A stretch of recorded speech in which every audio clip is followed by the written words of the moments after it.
Employment and labour reforms. देखो एक दो पॉइंट ऐसे लिख लो, पहले कहीं भी काम आ जाएंगे। India need 70 lakhs new job annually. कभी अनएम्प्लॉयमेंट में क्वेश्चन आए, स्टार्टिंग में इंट्रोडक्शन के लिए डाटा चाहिए आपको, तो ये डेटा मार देना, नीति आयोग का डेटा है। Sorry, India needs 70 lakh new jobs annually. अब कोई बंदा रैंडम लिखेगा यार इंडिया नीड्स मोर जॉब्स, मोर मोर मत लिखो, डेटा लिखो, उसको अच्छा लगेगा कि बच्चे को आइडिया है, रिसर्च की हुई है। ठीक है, ओके वैशाली बताओ फोर लेबर, चैप्टर का नाम है एम्प्लॉयमेंट एंड लेबर रिफॉर्म्स, तो हम एम्प्लॉयमेंट से और लेबर रिफॉर्म से बात करेंगे। कल मैंने आपको 4 कोड याद कराए थे, लेबर कोड्स। ठीक है, मतलब कि लेबर जो कोडिफिकेशन ऑफ, हमारे क्या कंट्री में बहुत सारे लेबर लॉज हैं, उनको हम कोडिफाई करके 4 कोड्स बना रहे हैं। तो 4 कोड्स कौन से याद करवाए थे मैंने देखो आकर्षिकल सिंपल बताया था कि, तो मैं क्या कह रहा था कि कोई भी है, देखो लेबर है तो उसको सबसे पहले क्या चाहिए, वेज चाहिए होगी ना। तो लेबर एक है वेजिस कोड, ये वेज के लिए चारों कोड पता है, 4 वेज कोड्स हैं। पता है, बताओ कौन हम कौन से। लेबर कोड्स हैं, एक वेजेस पे है, हाँ एक हेल्थ एंड सेफ्टी पे है, ठीक एक है, सोशल सिक्योरिटी पे है, ठीक है, और पहला वाला लास्ट वाला इंडस्ट्रियल रिलेशन पे, इंडस्ट्रियल रिलेशन कोड। इंडस्ट्री। ठीक है, देखो आपको अच्छी बात है, आपको याद है। ठीक है, अगेन मेरा पर्पस क्या है कि आपको चारों याद आ जाए एक सेकंड में, इतना सोचना ना पड़े। तो इसीलिए मैं स्टोरी की तरह बता रहा हूँ कि लेबर है, उसको क्या चाहिए, पहले वेज चाहिए।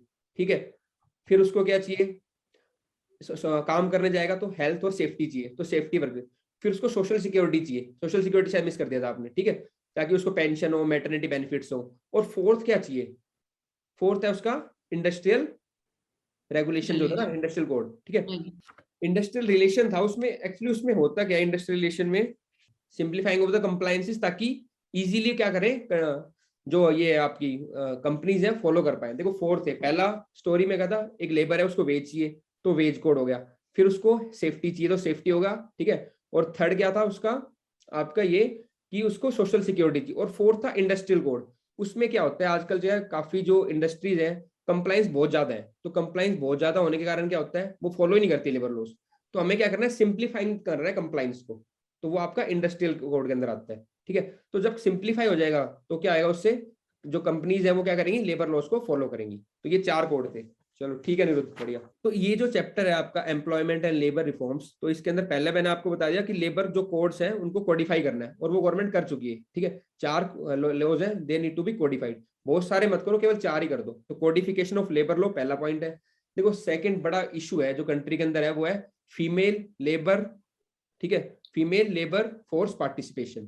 तो करंटली कितना है पता, आइडिया है किसी को, female labour force participation country के अंदर? समवेयर अराउंड 20-25 हाँ वहीं ठीक के है, अंदर। और हमें कितना करना है उसको, 2023 से 30% करना है। ठीक है, अभी अगर बात करोगे ना 23.7% है जो आप बता रहे थे लगभग। तो currently female labour force participation है 23.7, and we need to increase it to 30% by 2022-23 साल तक। अगर देखो फीमेल लेबर फोर्स पार्टिसिपेशन नहीं बढ़ेगा तो कहीं ना कहीं प्रोडक्टिव जो काम है वो कम है। ठीक है ना, मेल मेल ही कर रहे हैं, तो हमारी वर्कफोर्स पूरी फुल्ली यूटिलाइज नहीं है। तो पहला पॉइंट क्या था, कोडिफिकेशन ऑफ लेबर लॉ। दूसरा पॉइंट क्या है, फीमेल लेबर वर्कफोर्स पार्टिसिपेशन को बढ़ाना 30% तक, जो करंटली है 23.7। और आप बता सकते हो कि चाइना में कितना है ये, 61%, और यूएसए में 56%। तो हमारी कंट्री में तो कितना कम है। जब कंपैरेटिव स्टडी देनी हो ना तो ऐसे दे दो कि चाइना में है 61%, यूएसए में 56%, हमारी कंट्री में 23.7, और करना कितना है 30%। अब एक दो इशू लिख लो। ठीक है, पहला इशू लिखो एग्रीकल्चर, एक बार फर्स्ट वाला पॉइंट रिपीट कर दूं। कोडिफिकेशन ऑफ लेबर लॉज, जो 4 बहुत सारे लॉज है ना उनको 4 में कर दो। ठीक है ना, wages, social security, industrial code और सेफ्टी वाला जो था ना, 4 कोड थे, कल बताए थे ना, एक बार सर्च कर लेना एग्जैक्ट नाम उनका, मैंने कल बता दिया था। सर एक बार चाइना और यूएसए के हाँ लेबर फोर्स देखो, लेबर पार्टिसिपेशन। फीमेल लिखना, फीमेल लेबर फोर्स पार्टिसिपेशन है इतना, चाइना का 61 है, यूएसए का 56 है। ठीक है, ये डेटा सारे आपको हेल्प करेंगे, ताकि आप सब्सटेंस लिखोगे आंसर में अब। ठीक है ना, ऐसे में भी सब्सटेंस लिखोगे कि हमारा कंपैरेटिव स्टडी आ जाएगा एक बार। और डेटा सारा ऑथेंटिक है, नीति आयोग का है। ठीक है, और इंडिया में 23.7 30 करना है। अब हमारे पास चैलेंज क्या है, देखो पहला चैलेंज है we need to create well paying and high productivity jobs. ऐसे लाइन लिखना, we need to create well paying and high productive jobs. Productivity कम है इंडिया में, जॉब्स तो काफी है, प्रोडक्टिविटी नहीं है। लोग काफी काम कर रहे हैं, प्रोडक्टिव जॉब्स नहीं कर रहे, ये चैलेंज है बहुत बड़ा। अगेन एक स्टूडेंट लिखेगा जॉब्स नहीं है, एक स्टूडेंट लिखेगा we need to create well paying and high productive jobs. पढ़ रहे एक ही है, लाइन एक ही लिख रहा है, पर टॉपर्स में और जो सिलेक्ट होती है डिफरेंस आता है उनमें कि वो थोड़ा अलग लिखते हैं, बस थोड़ी सी मेहनत करते हैं एक्स्ट्रा। मैं आपको और कुछ एक्स्ट्रा पढ़ने को नहीं कहूंगा, बस केवल मेंस के ये डॉक्यूमेंट कर लो नीति आयोग का अच्छे से, उसके बाद तो आप काफी रिफाइन कर लोगे अपने आंसर्स को। सेकंड, अब यूथ, अब बच्चे कहते हैं सर अलग से क्या पढ़े इकोनॉमिक्स के लिए, गवर्नेंस के अलग से कुछ नहीं पढ़ना होता, इन्हीं को घुमाना होता है बस बार बार, ठीक है। सेकंड लिखो, एग्रीकल्चर में हमारे 49% एम्प्लॉयड है लोग, ठीक है। इन एग्रीकल्चर 49% एम्प्लॉयड, 49, और 15% ऑफ जीवीए को कंट्रीब्यूट करती है, यानी कि लोग तो 49% है जो काम कर रहे हैं एग्रीकल्चर के अंदर, और हमारी GVA, gross value added, GDP को अब जीवीए कर दिया है, ठीक है। तो जीवीए जो हमारी कंट्री की पूरी जो है, ठीक है, नेशनल इनकम है, उसके अंदर कंट्रीब्यूशन कितना एग्रीकल्चर का, 15%। फुल फॉर्म बताना। ग्रोस वैल्यू एडेड, जीवीए, ये नेशनल इनकम को जीवीए में मेजर करते हैं। तो एग्रीकल्चर में 49% लोग एम्प्लॉयड है और कंट्रीब्यूट कर रहे हैं जीवीए का 15% ही, ठीक है। तो हमें क्या करना है, शिफ्ट करना है उन लोगों को, कहाँ पे, सर्विस सेक्टर में या मैन्युफैक्चरिंग में, ये बात की बात है, ठीक है। एक पॉइंट और लिखो इशू का, तीसरा पॉइंट, क्योंकि पहले आप इशू बता सकते हो कंट्री के अंदर इशू क्या इकोनॉमी को। पहला अगला पॉइंट है 85% जो वर्कर है ना, they are in informal sector, formal sector में नहीं, इनफॉर्मल सेक्टर में। अगेन आपके पास डेटा आ गया, 85% जो वर्कर्स है they are in informal sector. 90 के आसपास नहीं है? 90 के आसपास एक और है, वो दूसरी चीज है, 90 समथिंग अच्छा। था, हाँ दैट्स डिफरेंट थिंग। 92 हाँ 93 कुछ होता है हाँ, वो था, मैंने भी रिपोर्ट पढ़ी थी उसके अंदर, दैट इज डिफरेंट थिंग। उसमें कुछ स्पेसिफिकेशन आएगा मेरे ख्याल से, वो मैं आपको बता दूंगा, मैंने भी रिपोर्ट पढ़ी थी। इसमें देखो क्या लिखा है, by some estimates India's informal sector 85% working are of all workers, जितने भी वर्कर है ना उनके 85% क्या है इनफॉर्मल सेक्टर में। और ये पता है इंडिया स्किल रिपोर्ट के अंदर दे रखा है, 2018 इंडिया स्किल रिपोर्ट थी ना, उसका डेटा है ये। 97 मैंने ही पढ़ा, आकर्षण न्यूज़पेपर में आया था, पर वो मेरे को आपको भी देखना पड़ेगा, मेरे को देखना पड़ेगा एक बार कि किसका सबसेट होगा वो। आई थिंक वो इनफॉर्मली एम्प्लॉयड है। हाँ कुछ ना, इनफॉर्मली एम्प्लॉयड और इनफॉर्मल हाँ सेक्टर एम्प्लॉयड हाँ, का ये पूरा फर्क है। सेक्टर का तो कुछ वर्ड्स का फर्क हो जाता है ना, हाँ, ठीक है। तो अगर इनफॉर्मल सेक्टर की बात करें तो 85% वर्कर हैं they are in informal sector. पहले जब मैं तैयारी करता तो कई बार मैं भी सोच जाता था कि यार ये मैंने वहां ये पढ़ा था, टीचर शायद गलत बता रहे हैं, लेकिन हमें ना कुछ वर्ड्स देखने पड़ते हैं, फिर मेरे को बाद में जब समझ में आते हैं ना कि हाँ नहीं, कुछ वर्ड्स का खेल होता है, ठीक है, वो देख लेंगे हम, ठीक है। ओके। अब देखो, ये तो मैंने आपको प्रॉब्लम्स बता दी 3 इंडिया के अंदर मेन। तो एक तो क्या है, वेल पेइंग और हाई प्रोडक्टिव जॉब्स नहीं है, वो करना है हमें। दूसरा एग्रीकल्चर में क्या है, स्क्यूड है पार्टिसिपेशन। तीसरा मैंने आपको बताया इनफॉर्मल सेक्टर। अब हमें सॉल्व कैसे करनी है प्रॉब्लम्स एम्प्लॉयमेंट की और लेबर रिफॉर्म्स की, ठीक है। तो एक पहले मैंने आपको एक वो बताया था कोडिफिकेशन करना है, वो तो बता ही चुके हम, ठीक है। लेबर का female participation of labour force उसको बढ़ाना है। और देखो, simplifying and rationalising the overlapping number of labour laws, ये हो गया कोडिफिकेशन के अंदर, इसको छोड़ दो। Moving licensing and compliance process online, ये लिख लो, क्योंकि मैंने इसके अंदर कल इनको 2 चीज बताई थी। अनिरुद्ध 2D बताए थे मैंने, किस पे बात करेंगे पूरे नीति आयोग के अंदर, 2D। आकर्षी याद रखना 2D। अनिरुद्ध बताओ, there are 2 Ds, one is data evidence, sir development and data. हाँ डेवलपमेंट एंड डेटा, ये कहीं पे भी मार देना कि country should be development state. Development state के 6 पैरामीटर है, कल याद करवा चुका हूँ, फिर भी एक बार आपको बता देता हूँ बस, ठीक है। सुरम्या से पूछ लेना दोबारा। पहला पॉइंट था efficient delivery of public services, कई बार क्वेश्चन आ जाता है व्हाट इज डेवलपमेंट स्टेट, क्या पैरामीटर है उनके, ठीक है। तो डेवलपमेंट स्टेट की डेफिनेशन लिखा के सुरम्या से एक बार पूछ लेना आकर्षी, ठीक है। तो वो भी आपके 6 पॉइंट है, ब्लैक मनी कम करना है, ठीक है, efficient delivery of public services, improving ease of doing business, तो simplifying and rationalizing the overlapping number of labor laws। तो पहला बताया था कि जो आपके लेबर लॉज है, रिफॉर्म है, ठीक है, कैसे करना है, सिंप्लीफाई कर दो उनको। दूसरा बताया कि जो लाइसेंस है और कंप्लायंस है उनको ऑनलाइन कर दो। तो इसमें जो नीति आयोग में हम बात करेंगे मोस्टली डेवलपमेंट स्टेट की, स्टेट डेवलपमेंट, और दूसरा डेटा की, data, online, internet, industrial revolution 4, इन सब की बातें करेगा ये। तो जितने भी आपके कंप्लायंस है उनको क्या कर दो, और लाइसेंस को ऑनलाइन कर दो। Permitting self certification in large number of areas, third point लिखो, permitting self certification in large number of areas. Third point है, फोर्थ पॉइंट है ईपीएफओ प्रीमियम मेड पोर्टेबल, ठीक है। एक्चुअली होता क्या, ईपीएफओ होता है ना, हर एक कंपनी का पहले अलग अलग होता था, तो आप क्या हो पोर्टेबल कर दिया, आप कहीं पे भी ज्वाइन करो आपका ईपीएफओ क्या रहेगा, कॉमन रहेगा। तो वर्कर क्या कर सकते हैं, एक कंपनी से दूसरी कंपनी में स्विच कर सकते हैं इजीली। तो ईपीएफओ एम्प्लॉयमेंट प्रोविडेंट फंड होता है ये, ठीक है, एम्प्लॉयमेंट प्रोविडेंट फंड। तो ईपीएफओ प्रीमियम मेड पोर्टेबल ये कर दिया गवर्नमेंट ने। एक्चुअली क्वेश्चन आ सकता है कि लेबर रिफॉर्म्स को ईज करने के लिए गवर्नमेंट ने क्या किया है, तो उसके पॉइंट्स बता रहा हूँ आपको 4।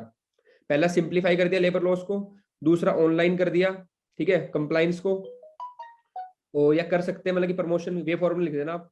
और क्या करना है आपको, सेल्फ सर्टिफिकेशन को प्रमोट करना है। एक्चुअली होता है कि अगर कोई कंपनी है वो सेल्फ सर्टिफाई कर रही है, जैसे स्टार्टअप्स है, तो उनके लिए कंप्लायंस क्या होता है, ईजी हो जाता है। नहीं तो उनके पास अगर गवर्नमेंट के पास जाना पड़ेगा, ठीक है, तो बार बार क्या होगा, उनके लिए मुश्किल होगी चीजें कि गवर्नमेंट के पास जा रहे हैं, साइन करवा रहे हैं। तो सेल्फ सर्टिफिकेशन गवर्नमेंट प्रमोट कर रही है।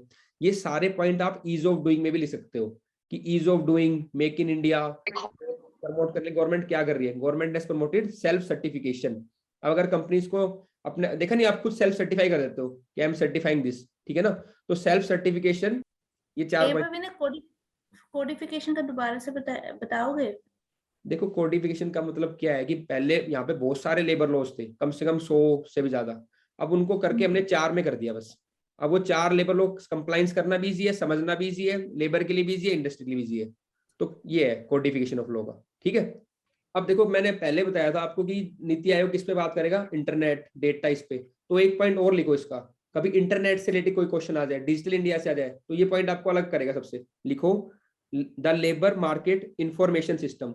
अब हम क्या कर रहे हैं, एग्रीकल्चर के अंदर भी प्राइस डिस्कवरी करते हैं यूजिंग डिफरेंट डेटा, यहाँ पे लेबर के अंदर भी डेटा लेके आ रहे हैं लोग। Labour market information system, LMIS, labour market information system is important for identifying skill shortages, training needs and employment created. Labor market information system is important for identifying skill shortages, training needs and employment created. Full stop. The LMIS should be made functional urgently. अब होता क्या है कि एक तो बंदे को पता ही नहीं ये, क्योंकि सारा नीति आयोग डेटा ड्रिवन बात करेगा, तो ये आइडेंटिफाई करेगा कहाँ पे लेबर की रिक्वायरमेंट है, कैसे उसकी ट्रेनिंग चाहिए, ठीक है। तो एक सॉफ्टवेयर सा हो जाएगा पूरा, ठीक है। तो आपने टेक्नोलॉजी का यूज किया है आइडेंटिफाई करने के लिए लेबर की शॉर्टेज को, कैसे उसको ट्रेनिंग देनी है। तो नीति आयोग रिकमेंड कर रहा है अगर आपको कंट्री के अंदर एम्प्लॉयमेंट की सिचुएशन बढ़ानी है, क्योंकि एम्प्लॉयमेंट का देखो इशू बहुत बड़ा इस टाइम पे, 2 बड़े इशू है, एम्प्लॉयमेंट और एनवायरमेंट। तो एम्प्लॉयमेंट कभी ऐसे भी आ सकता है और पेपर 3 के अंदर क्वेश्चन भी आ सकता है। तो आप ये पॉइंट लिख के आना कि हम क्या करेंगे, LMIS को क्या करना है, should be made function urgently. और LMIS क्या है, लेबर मार्केट इंफॉर्मेशन सिस्टम, जिससे इंफॉर्मेशन पता चलती है मार्केट की, कहाँ पे लेबर की शॉर्टेज है, कौन से सेक्टर में, कहाँ पे हमें ट्रेनिंग देनी है और कहाँ पे एम्प्लॉय करना है। तो आपको एक वो देखेगा एग्जामिनर कि हाँ भाई इसने सही में एक प्रॉपर डेटा पढ़ा हुआ है और ये सही अप्रोच दे रहा है। ये बहुत कम बच्चे लिखेंगे ऐसे, ठीक है। सर इस लेबर पॉइंट को एक बार और रिपीट कीजिएगा ना। हाँ बताता हूँ कि एक्चुअली क्या है, लेबर मार्केट इंफॉर्मेशन सिस्टम। अगर आप पहले तो एक तो IS या पॉलिसी मेकर है मान लो, वो कुछ भी कह रहा है कि यार एग्रीकल्चर में लेबर बढ़ा दो, ठीक है, एक कह रहा है इंडस्ट्री में बढ़ा दो, एक ऐसा है उसके पास सॉफ्टवेयर है कि यार नहीं, अब तो क्या हो रहा है, इमर्जिंग टेक्नोलॉजी, डिजिटल मार्केटिंग, ठीक है, industrial 4 revolution, artificial intelligence, machine learning, इनमें आने वाली स्किल की रिक्वायरमेंट है, क्योंकि उसने डेटा स्टडी किया पूरा मार्केट कहाँ पे रिक्वायरमेंट है, और वहीं पे फिर ट्रेनिंग हमने स्टार्ट की, वहीं पे लोगों को एम्प्लॉयमेंट देनी स्टार्ट की। तो हमारी कंट्री का एम्प्लॉयमेंट सिनेरियो बढ़ेगा ना, वही बेटर होगा ना, रादर देन अपने आप तुक्के मार रहे हैं। तो एक प्रॉपर स्टडी होनी चाहिए, रिसर्च होनी चाहिए, डेटा निकालना चाहिए, नीति आयोग यही कहता है, फिर वहीं पे हमें अपने टूल्स इन्वेस्ट करने चाहिए। आगे मान समझ में, ये मार्केट में आइडेंटिफाई कर लेगा कि कौन से सेक्टर में क्या है आपकी रिक्वायरमेंट है लेबर की, तो उसी तरीके से हम आने वाले बच्चों को ट्रेन करेंगे, स्किल देंगे। मान लो स्किल इंडिया में स्टार्ट किया, तो हम उसी स्किल इंडिया में वही ट्रेनिंग देंगे जिसकी रिक्वायरमेंट है, और वो पता किससे लेगा, LMIS से। यानी कि टेक्नोलॉजी को हम लेवरेज कर रहे हैं डिफरेंट सेक्टर में। अगर टेक्नोलॉजी का भी क्वेश्चन आ जाता है, ऐसे आ जाता है, तो एक पॉइंट उसमें एम्प्लॉयमेंट का लिखना, उसमें LMIS लिख के आना। एक चीज को आप बहुत ज्यादा जगह यूज कर सकते हो। अगेन मैं पर्पस ये बता रहा हूँ, आपको लिमिटेड चीजें कराऊंगा, उसको आप मल्टीपल जगह यूज कर लेना। हाँ सुरम में सर अभी एक ई-श्रम पोर्टल भी गवर्नमेंट ने लॉन्च किया है, डेटाबेस बना रहे हैं, जितने भी लोगों को स्किल्स जो भी आती हैं वो उसमें एंटर करते हैं।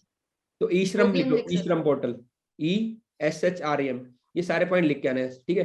तो उसके अंदर क्या होगा, सब जो लेबर जो भी होंगे वो स्किल होंगे, ठीक है, तो उनका डेटा आ जाएगा, तब गवर्नमेंट को पता चल जाएगा कि कितनी स्किल है, कहाँ पे रिक्वायर्ड है। तो ये सब चीजें डेटा ड्रिवन पॉलिसी पे काम कर रही है नीति आयोग, ठीक है। पहला पॉइंट मैंने बता दिया आपको LMIS, दूसरा इसमें वही लिखा है लेबर रिफॉर्म्स जो हम डिस्कस कर चुके हैं, कोडिफिकेशन। तीसरा पॉइंट लिखा है फीमेल आपका जो है लेबर फीमेल वर्कफोर्स पार्टिसिपेशन बढ़ाना है, वो मैं बता चुका हूँ आपको, 30% करना है, ठीक है, ये भी हो चुका है। इसके लिए गवर्नमेंट ने क्या किया है फीमेल लेबर पार्टिसिपेशन बढ़ाने के लिए, कोई पॉइंट बताओ एक।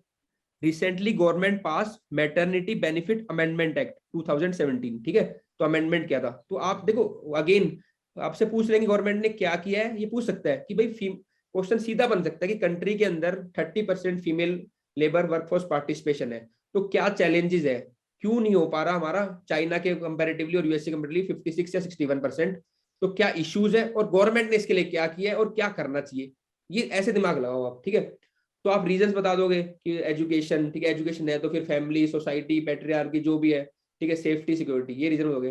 फिर गवर्नमेंट क्या कर रही है, तो आपके पास पॉइंट होना चाहिए ना, तो आप लिखोगे गवर्नमेंट ने रिसेंटली क्या किया है, मैटरनिटी बेनिफिट अमेंडमेंट एक्ट 2017 पास किया है, sexual harassment of women at workplace act पास किया है, ठीक है ना, ये दो इसी लाइन में पास किया गवर्नमेंट ने, ताकि वुमेन का लेबर वर्कफोर्स पार्टिसिपेशन बढ़ जाए।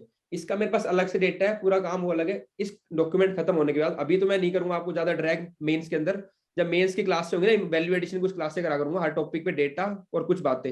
अभी केवल हम मेंस के लिए ये डॉक्यूमेंट करेंगे, फिर हम प्री पे आ जाएंगे, क्योंकि मेरा फोकस प्री पे रहेगा, क्योंकि प्री भी टफ होता जा रहा है, ठीक है ना। तो आफ्टर मे बी 20th जनवरी मैं कोशिश करूंगा खत्म हो जाए, या 25 जनवरी तक, उसके बाद तो फिर हम इसको क्या करेंगे, प्री फोकस करेंगे सारा, ठीक है।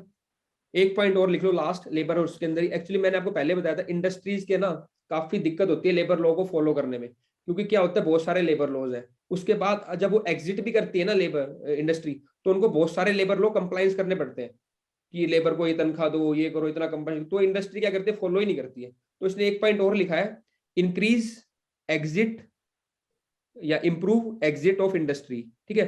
तो जो इंडस्ट्री का जो एग्जिट है ना, उसको थोड़ा ईज कर दो, ठीक है। तो जो सिक इंडस्ट्रीज हैं दे विल इजीली एग्जिट, नहीं तो क्या होते रहते हैं वो डिफॉल्ट करती रहती है, ठीक है। तो एग्जिट है ना इंडस्ट्री का, या क्लोजिंग या binding up of industry should be made easy, तो उसको थोड़ा इजी करना पड़ेगा। Made industry exit easy in line with the global best practices, जो ग्लोबल बेस्ट प्रैक्टिसेस है in line with the global best practices, जैसे world पे चलता रहे वैसे हमें करना चाहिए, in line with the global best practices.